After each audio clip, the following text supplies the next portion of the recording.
माननीय विभाग संघचालक जी, उपस्थित अन्य अधिकारी गण, परम श्रद्धेय संत वृंद, आत्मीय स्वयंसेवक बंधु, नागरिक सज्जन, माता भगिनी,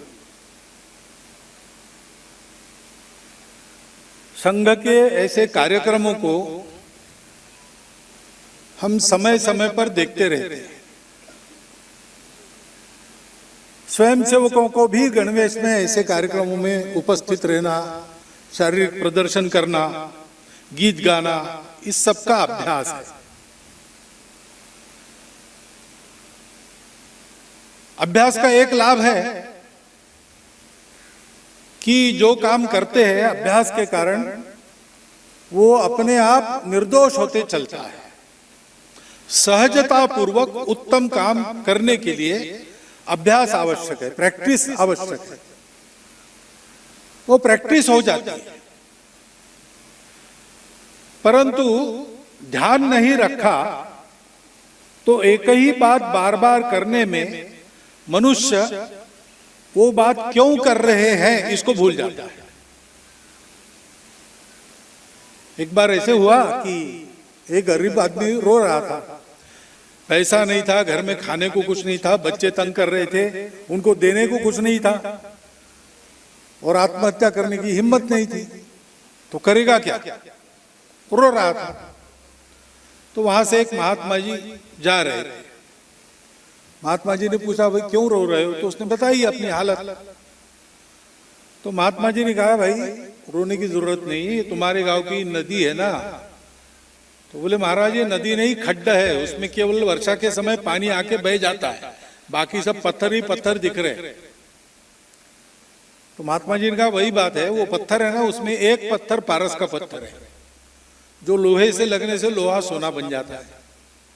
तुम उस पत्थर को ढूंढ लो, तुम्हारा जन्म जन्मांतर का दारिद्र्य समाप्त हो जाएगा। अब महात्मा जी बात कही तो विश्वास तो हो ही गया। वो अपने घर से एक लोहे की सीख लेके आया और खड्ड में खड़ा रहा और एक एक पत्थर उठा के देख रहा है।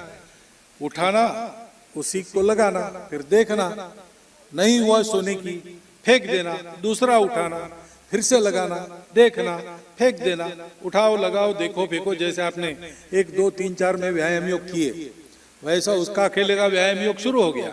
उठाओ लगाओ देखो फेंको, उठाओ लगाओ देखो फेंको। करते करते गति से काम होने लगा, धुन लग गई और विचार भूल गया कि ये क्यों कर रहे।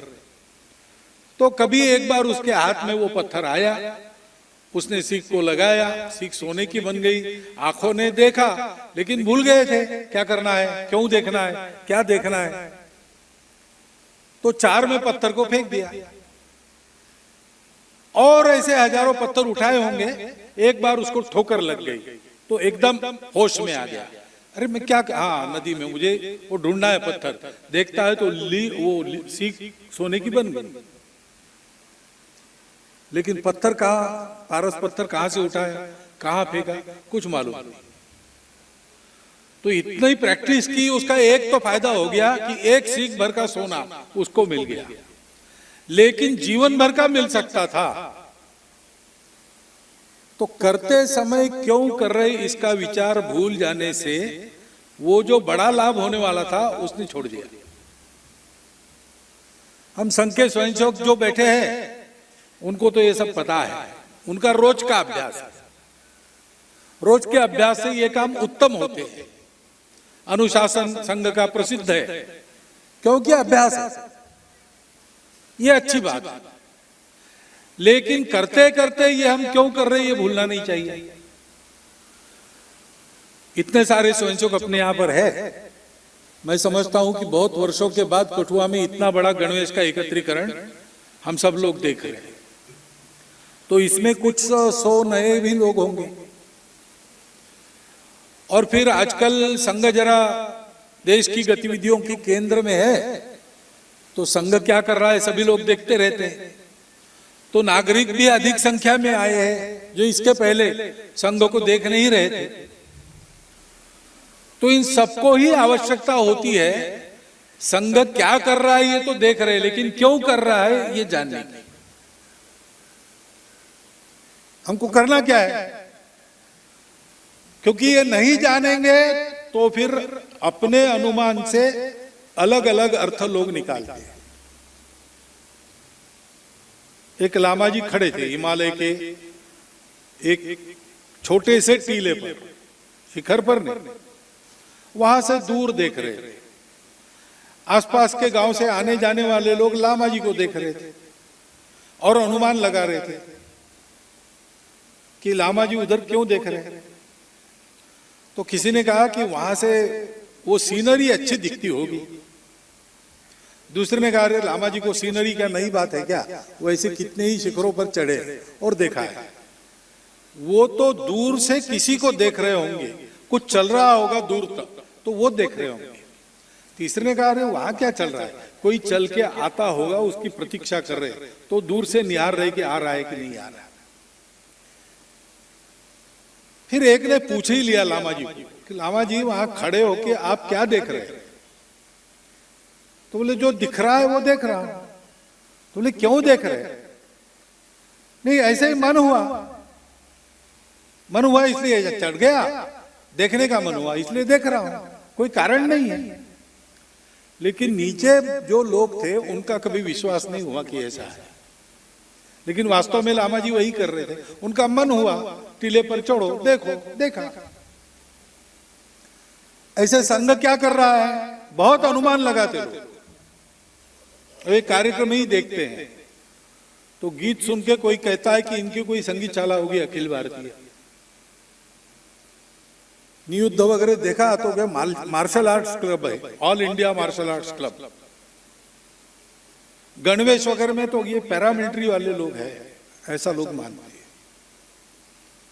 अब राजनीतिक दल में भी इसके कुछ स्वयंसेवक है तो आजकल प्रसिद्ध हो गए, तो फिर खबरें छपती है कि वो संघ के सरसंघ चालक आए हैं और चुनाव के लिए स्वयंसेवकों की नब्ज टटोल रहे हैं।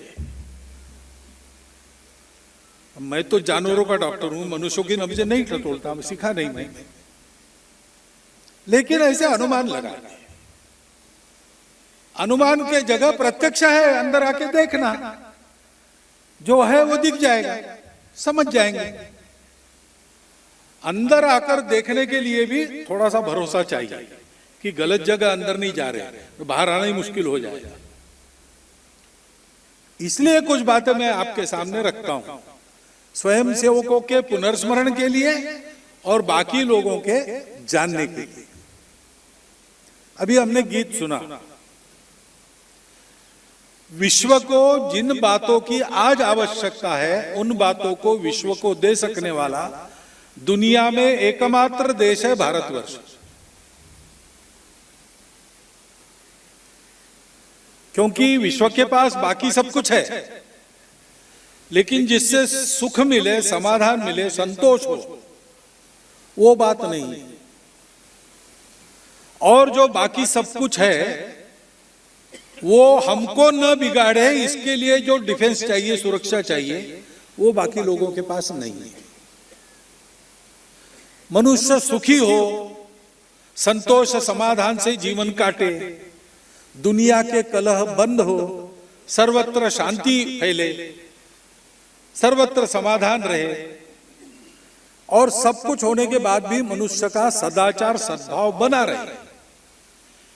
इस इच्छा से गत 2000 वर्षों में सब प्रकार के प्रयोग दुनिया ने करके देख लिए। जड़वाद के आधार पर भी किए, आस्तिकवाद के आधार पर भी किए, भगवान को मानकर भी किए, भगवान को न मानते हुए भी किए, समाजवादी दृष्टिकोण से भी किए, पूंजीवादी दृष्टिकोण से भी किए, व्यक्तिवादी दृष्टिकोण से भी किए, समूहवादी दृष्टिकोण से भी किए। लेकिन सब आजमाने के बाद फल क्या मिलता है? साधन सुविधा बहुत बढ़ गई, मनुष्य संपन्न हो गया। आज आप अपने घर में बैठकर दुनिया की किसी बात को गूगल बाबा के जरिए जान सकते हैं। किसी बात की जानकारी की कमी नहीं है। अभी तो घर बैठे बाजार भी आप कर सकते हो। यहां से एक क्लिक से अमेरिका में बैठे अपने मित्र से या अपने रिश्तेदार से बात कर सकते हो। बहुत सुविधा हो गई। पुराने समय में यात्रा करते थे लोग, पैदल जाते थे, बिहड़ वनों में से जाते थे, कुछ लोग पशुओं के द्वारा मारे जाते थे, कुछ लोग डाकुओं के द्वारा लुटे जाते थे।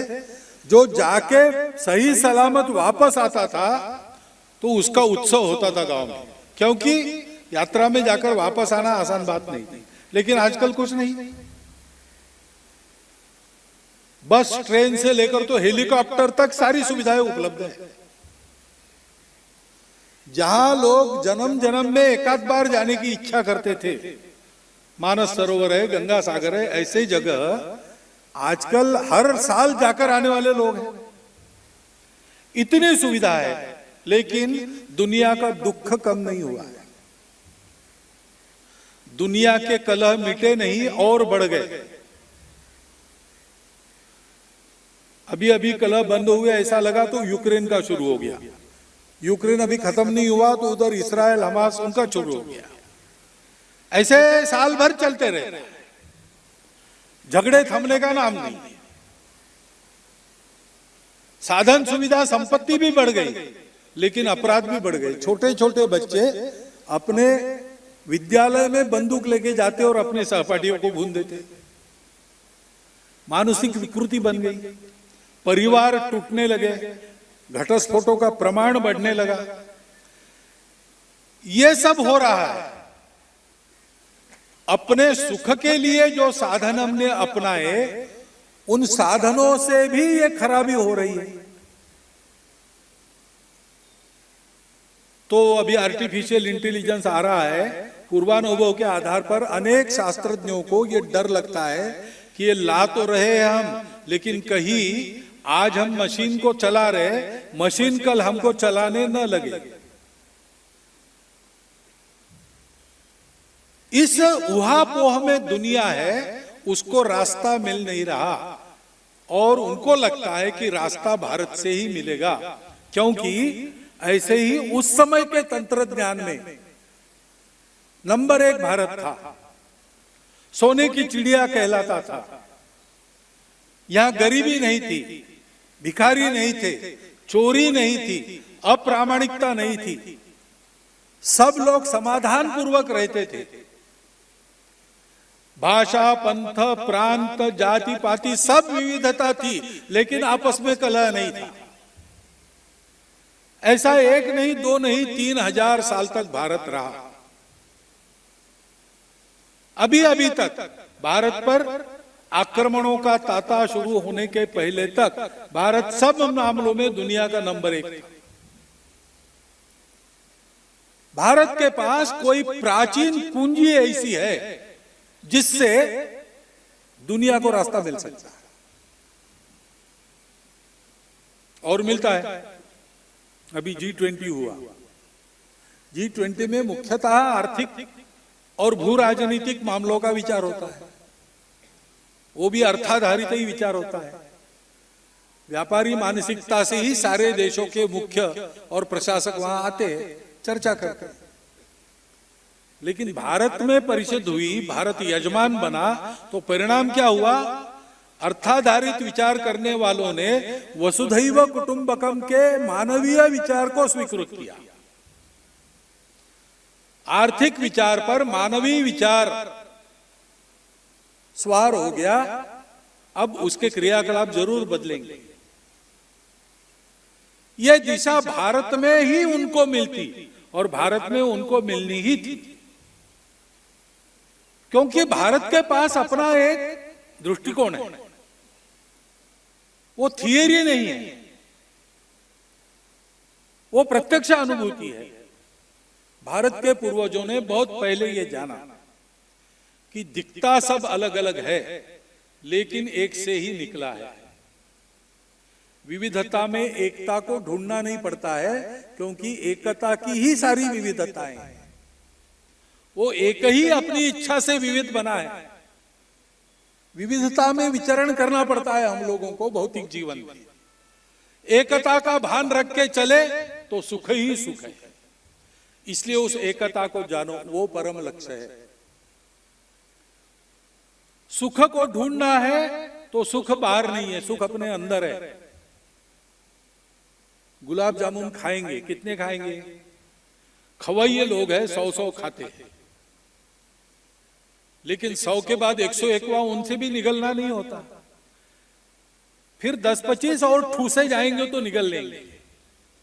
लेकिन एक समय आएगा कि वही गुलाब जामुन जैसा पहले था वैसा ही 125वां या 150वां उनके मुंह में ठूसेंगे तो उल्टी हो जाएगी। तो वो मिठास जो अच्छी लगती है वो गुलाब जामुन में थी कि अपने मन में थी? वो अपने मन में थी। और इसलिए सुख का उद्गम अपने अंदर है। जो सबके अंदर है वो ही हमारे अंदर है। जो एक विविध बना है वो सब में है। अपने अंदर उसको जानो और सब में उसको देखना सीखो तो शाश्वत सुख मिलता है। और उसके लिए अपने व्यवहार को सत्य, करुणा, शुचिता और तपस, इन 4 मूल्यों की चौखट में रखकर जीवन जीना पड़ता है। सत्य यह है, एक के ही सब बने हैं, इसलिए सब अपने हैं। वसुधैव कुटुंबकम। स्वयं के लिए नहीं जीना, अपने लिए नहीं जीना, अपनों के लिए जीना तो सुख मिलेगा। इस सत्य को मानकर और सत्य को करुणा के लेप में लपेटकर, क्योंकि सत्य बड़ा कटु भी होता है, सत्य को पहुंचाने के लिए मनुष्य में करुणा चाहिए। अपनों के लिए जीने के लिए भी करुणा चाहिए। प्रेम भक्ति का ही एक रूप करुणा है। उस करुणा के साथ चलो। और ऐसा अगर होना है तो आपको अंतर्बाह्य पवित्र होना पड़ेगा। विकारों के पीछे मत भागो। काम, क्रोध, लोभ, मोह, मद, मत्सर, ये षड्रिपु है, अपने 6 शत्रु है। इनसे दूर हटो, अपने अंतर को मुक्त करो, शरीर मन बुद्धि से पवित्र हो जाओ और उसको जानने की तपस्या करो। ऐसा पवित्र बनने की तपस्या करो। जो ऐसी तपस्या करता है, अपनों के लिए जीता है, मैं और बाकी सब, इनमें कोई अंतर नहीं है। ऊपर से दिखने वाली बातें अलग है, लेकिन अंदर सब माल एक ही है। ये जानकर जो चलता है वो मुक्त हो जाता है। उसको फिर दुनिया के बंधन रोक नहीं सकते। ये बात हमारे ऋषि मुनियों ने जीवन जीकर अनुभूति के आधार पर बताई। और आज भी ऐसा बता सकने वाले जीवन हमारे पास है, प्रत्यक्ष है। ये जो हमारे सनातन धर्म के मूल्य है, इसके आधार पर हम केवल उपदेश करते नहीं रहे, हमने अपना जीवन ऐसा बने, ऐसी आदतें लगाने वाली एक संस्कारों की व्यवस्था शुरू की। वो आदिकाल से अब तक चल रही है। वो हमारी संस्कृति है, सनातन काल से चलने वाली ये सनातन संस्कृति। ये सब हमारे देश में उपजा,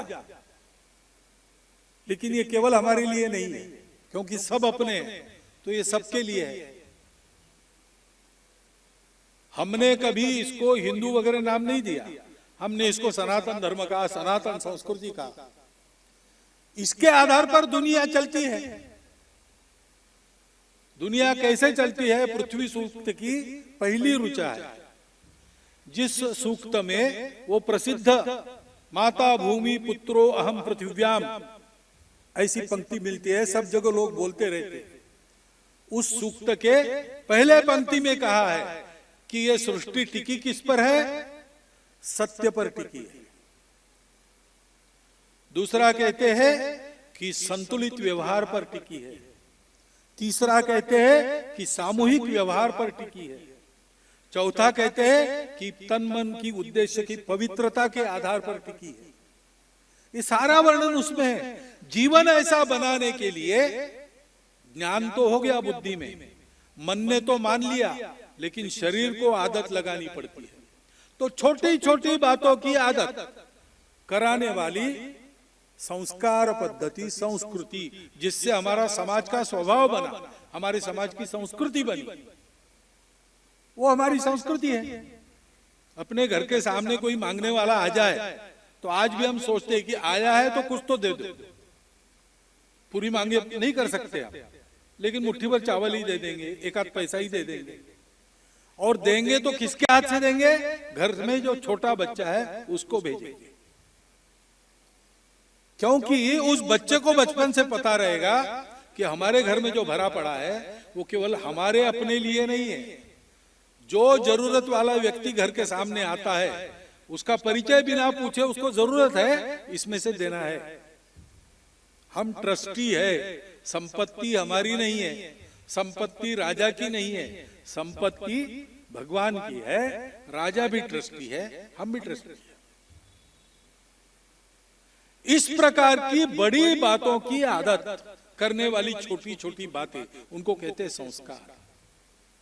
वो हमारे पास है। उसके आधार पर जो जीवन बनता है वो जीवन स्वयं संपन्न होकर सबके जीवन को संपन्न करता है, सृष्टि को भी संपन्न करता है। ये दुनिया को पता है, हमने ये किया है, आज फिर से उसकी आवश्यकता है। जब स्वामी जी कहते हैं, स्वामी विवेकानंद जी, कि दुनिया को धर्म देने के लिए भारत का जन्म है, भारत धर्म प्राण देश है, या योगी अरविंद कहते हैं कि सनातन धर्म का उत्थान ही भारत का उत्थान है, सनातन धर्म के उत्थान के लिए ही हिंदू राष्ट्र का उत्थान होता है। तो वो जो धर्म है वो पूजा पाती या खान पान नहीं है, उसका एक छोटा अंग वो है, और उसमें विविधता है, आपके रुचि को पूरा स्वातंत्र है। धर्म वो है जो धारणा करता है, सबको जोड़ता है, कलह मिटाता है, भेद मिटाता है, सबको जोड़ के ऊपर उठाता है। दुनिया का संतुलन हो गया, जिसके आधार पर सृष्टि टिकी रही थी, वो एक फैक्टर चला गया, वापस कैसे आएगा? धर्म संतुलन देता है। धर्म एक्सट्रीमिज्म पर नहीं जाता, बीच में चलता है, मध्यम मार्ग है, तथागत ने कहा है। सारी भारतीय विचार परंपराएं, आस्तिक हो नास्तिक हो, इस बात का प्रतिपादन करती है, धर्म चाहिए। तो वो दुनिया को देना ही अपना कर्तव्य है, दुनिया के हित के लिए वो अनिवार्य है।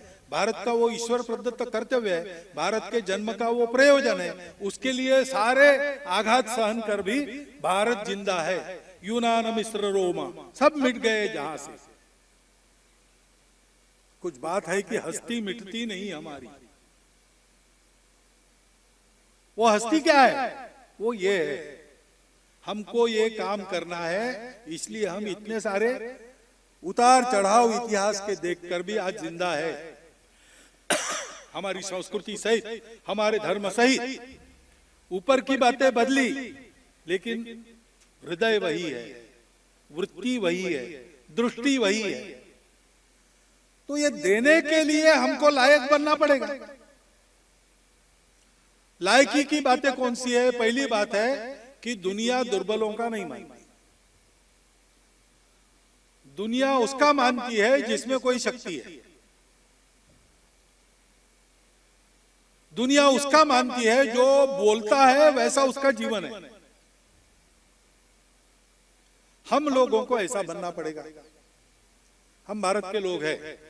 हम कौन है? हम हिंदू हैं। हिंदू क्या है? हिंदू धर्म है, हिंदू पूजा नहीं, हिंदू खान पान रीति रिवाज नहीं, सभी पूजाओं का स्वीकार करने वाला, सभी खान पान रीति रिवाज के लिए जिसमें जगह है, ऐसा जो केवल टॉलरेट नहीं करता, एक्सेप्ट करता है और रिस्पेक्ट करता है, ऐसा विचार लेके जो चलता है वो हिंदू है। ये भारत का परंपरा से चलता है और विचार है। यहां परंपरा से ऐसे लोग बसे हैं। और जो भी पूजा पद्धति किसी की हो, भारतीय संप्रदायों की तो कोई बात ही नहीं, उन सब में ये बात है। बाकी सब अलग अलग होगा, लेकिन निकलने का बिंदु, प्रस्थान बिंदु एक है। क्या? एक से सब निकला है। सुख के बारे में सबकी कल्पना है कि सुख बाहर नहीं, सुख अपने अंदर है, सुख संतोष में। और ये सब है तो रहना कैसे, इसके बारे में सबका उपदेश समान है। सनातन की भाषा में कहना है तो सत्य, अहिंसा, अस्तेय, अपरिग्रह, ब्रह्मचर्य, तप, शौच, स्वाध्याय, संतोष, सत्य प्रणिधान, यही 10 बातें अपने अपने शब्दों में भारत के सब पंथ संप्रदायों ने अपने अनुयायियों के लिए बताई है कि ऐसे रहो। अंतर केवल पूजा का है, खान पान के नियमों का है, पर्व त्योहार अलग अलग होंगे, कई बहुत सारे तो एक ही है। इस अपने एकता को पहचान कर अब तक जो भेदों का व्यवहार 1000 वर्ष तक हमारा रहा, उसको छोड़ देना और भारत माता के सब पुत्र अपने भाई, मेरा जीवन विकसित होके उनके विकास में काम आएगा, ऐसा जीवन रहेगा, ऐसा अपना जीवन बनाना।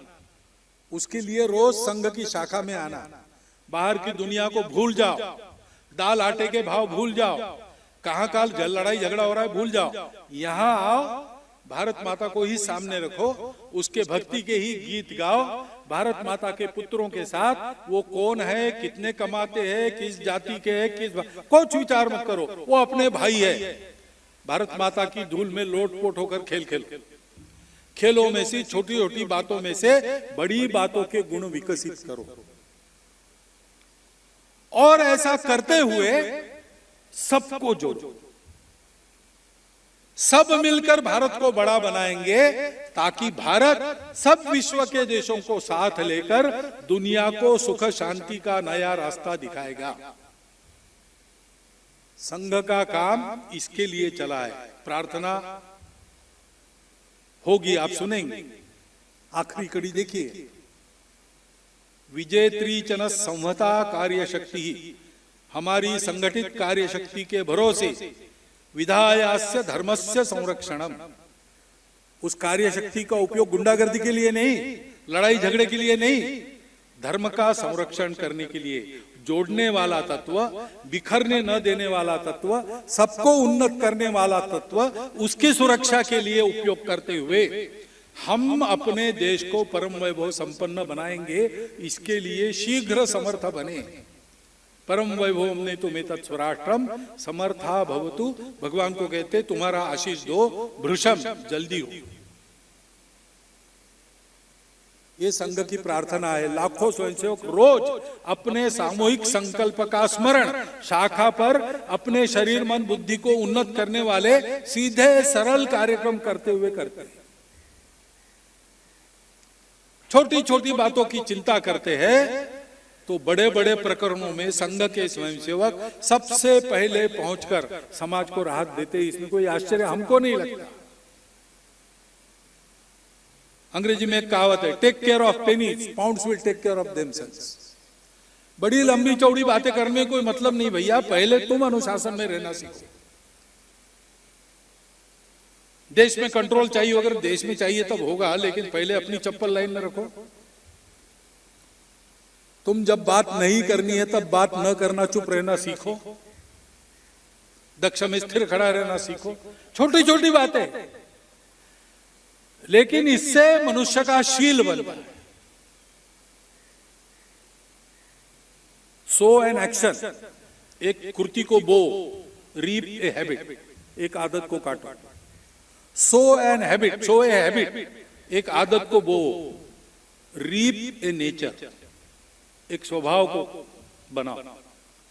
सो a nature, reap a character, स्वभाव को बो, चरित्र को काटो।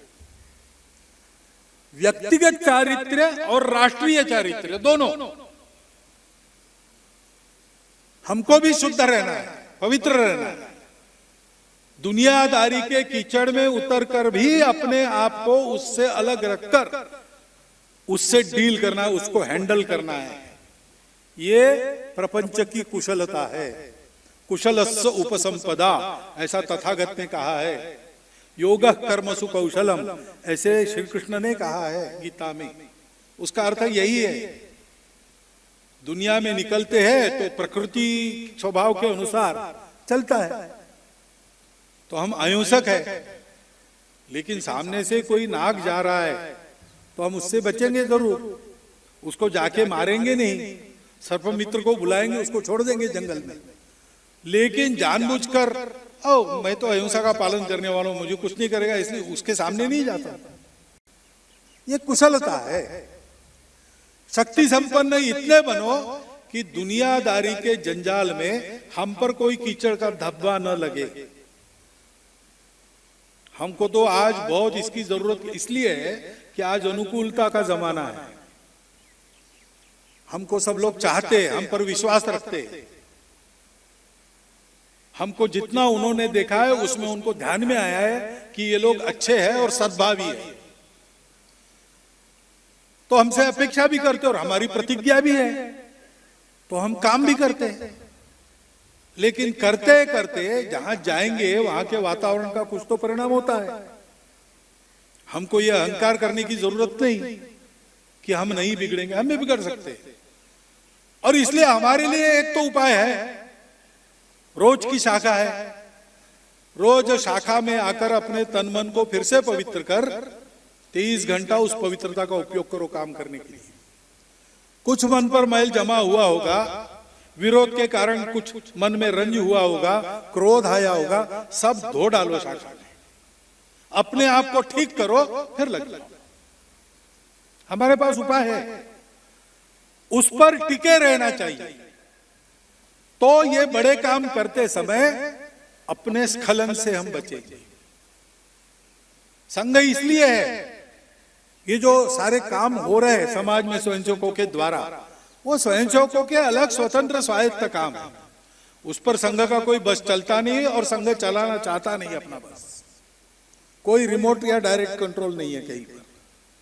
स्वयंसेवक शाखा में तैयार हुए हैं, उनको विचार है, उनको संस्कार है, वो अपना काम करेंगे, संघ का विश्वास है, उन पर छोड़ दिया।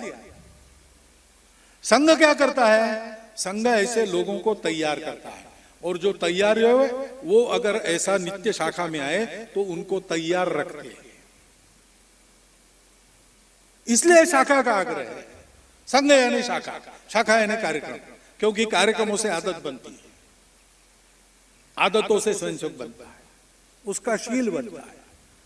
तो शीलवानों की शक्ति हमेशा अच्छे कामों के लिए काम में आती है। जिनका शील नहीं है वो क्या करते हैं? विद्या विवादाय धनम मदाय शक्ति परेशान पर पीड़नाय। धनवान हो गए तो मदांध हो जाएंगे, विद्या प्राप्त हुई तो विवाद करेंगे, सब जगह विवाद ही पैदा करेंगे, अपना नैले पे दहला हर जगह जमाने की कोशिश करेंगे। और शक्ति है तो दूसरों को कष्ट देने में उसका उपयोग करेंगे। लेकिन शीलवान जो है ये खलस्य, साधुओं का, दुष्टों का ऐसा है। साधु विपरीतम, इसके उल्टा है। ज्ञानाय दानाय च रक्षणाय। विद्यावान लोग दूसरों का ज्ञान बढ़ाने के लिए उसका उपयोग करते हैं, धन का उपयोग दान करने के लिए करते हैं, और शक्ति का उपयोग दुर्बलों की रक्षा के लिए करते हैं। ऐसा शील उत्पन्न करना व्यक्तिगत दृष्टि से भी और राष्ट्रीय दृष्टि से भी। व्यक्तिगत दृष्टि से अहिंसा आवश्यक है, अनिवार्य है, हमारे धर्म के मूल्यों में से एक है। करुणा और अहिंसा दो अलग बातें नहीं है। परंतु दुनिया में दुष्टों से दुर्बलों की रक्षा करनी है तो हाथ में शस्त्र धारण करना पड़ता है। इसका अनुभव तो हम स्वतंत्रता के बाद बार बार ले चुके हैं।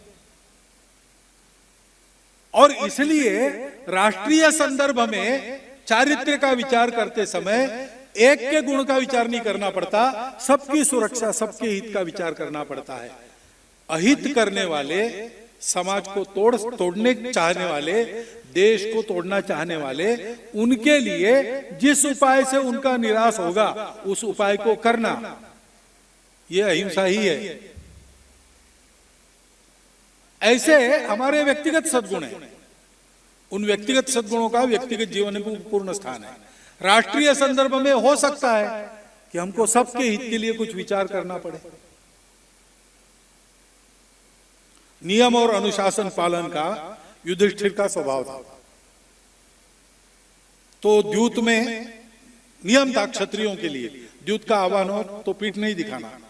तो मालूम होकर भी कि दूसरे बार बुलाया, फिर से कुछ षड्यंत्र होगा, खेलने के लिए गए। क्यों? अनुशासन पालन करने। लेकिन उनको स्वर्ग का भी अनुशासन पता था कि स्वर्ग में सभी मनुष्यों को भी प्रवेश नहीं है सदैव, केवल पुण्यवानों को मिलता है, कुत्ते को प्रवेश तो मिल ही नहीं सकता। लेकिन उन्होंने कहा कि हमारे साथ चल के ये कुत्ता आया इतना दूर तक, मेरे चारों भाई और मेरी पत्नी वो दोनों पीछे छूट गए, उनके प्राण चले गए, लेकिन ये कुत्ता मेरी साथ दे रहा है, वो अगर सदेह नहीं आता मेरे साथ तो मुझे स्वर्ग नहीं चाहिए। ये फर्क है राष्ट्रीय और व्यक्तिगत चारित्र्य में। नियम अनुशासन का पालन वहां आवश्यक था। एक का प्रश्न था, धर्मराज्य का राज्य रहेगा कि जाएगा। यहां पर एक का प्रश्न नहीं था, इतने दूर से चल के कुत्ता साथ आया है, अब उस बर्फ में उसको अकेले छोड़ देंगे। दूसरी का एक का विचार था।